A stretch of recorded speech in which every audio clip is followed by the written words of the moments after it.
There's a film that I watch nearly every year, and it's a world favourite. It's called Casablanca.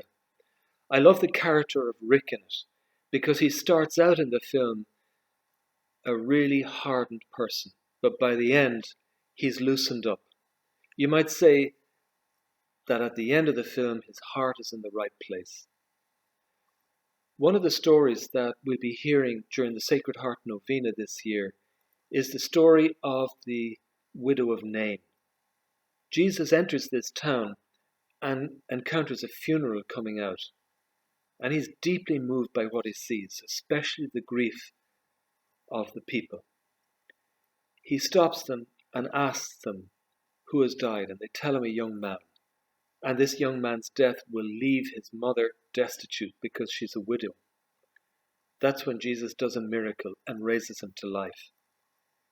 Here at Gardner Street, I celebrate a number of funerals every year, and I often choose this passage.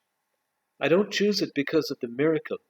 That's the last thing that you'd almost want to be talking about at a funeral, when people are really coming to terms with their grief for the person who has died. I choose it because it shows Jesus as one deeply moved when he sees others suffering. And because if we see Jesus deeply moved, we know that God is deeply moved. I'm hoping that as we begin this novena, my heart, which is hardened over the year, might be loosened, and that it might be, by the end of the novena, in the right place.